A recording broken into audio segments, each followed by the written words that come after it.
Mateo 14:31. Al momento Jesús extendió la mano, asió de él y dijo: hombre de poca fe, ¿por qué dudaste? Las cuestiones de la fe, estimados hermanos, suelen ser más sencillas si dejamos que otros hagan lo que nosotros también deberíamos estar haciendo. E incluso cuando solamente se trata de pedir cosas a Dios, la comida diaria, la bendición de Dios en el trabajo, etc. Cuando solo se trata de pedir, las cuestiones de la fe suelen ser más llevaderas, más sencillas. Pero ¿qué sucede cuando Dios nos envió a hacer algo y ese algo demanda mucho esfuerzo? En esos contextos donde Dios es quien pide cosas para que nosotros las llevemos a cabo, la falta de fe puede salir a relucir, esa fe muy poca, muy pequeña.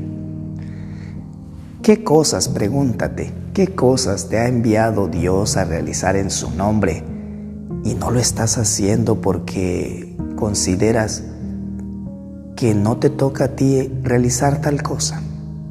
Bueno, este no era el caso de Pedro. Este discípulo, cuando vio que alguien caminaba sobre el agua y aún sin apreciar claramente quién era el que estaba caminando, e incluso escuchando a los discípulos considerar a ese que camina sobre el agua como un posible fantasma, en ese momento a Pedro le nace una petición llena de una gran intención por lograr algo trascendental, algo extraordinario, y lo hace diciendo en la petición: Señor. Esto es relevante. Pedro sabía que si alguien podía hacer que alguien camine sobre el mar, es el Señor, es el Maestro, es Jesús de Nazaret. Y esto revela la fe que Pedro tiene en su Maestro. Su Maestro había provocado en él la fe. La petición es muy clara: Señor, si eres tú, pídeme que vaya contigo. Y aquí está lo extraordinario, o la expectativa de hacer algo grande cerca de Jesús, que vaya contigo y que camine sobre el agua.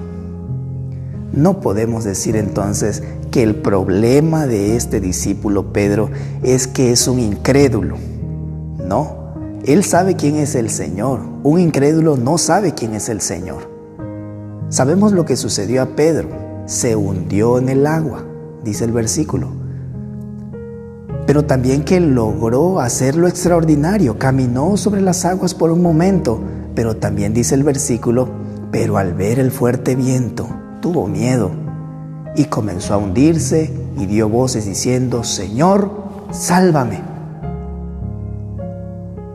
Recordamos lo que dice el versículo: al momento Jesús extendió la mano, asió de él y le dijo: hombre de poca fe, ¿por qué dudaste? Esa es la gran pregunta. ¿Por qué dudaste?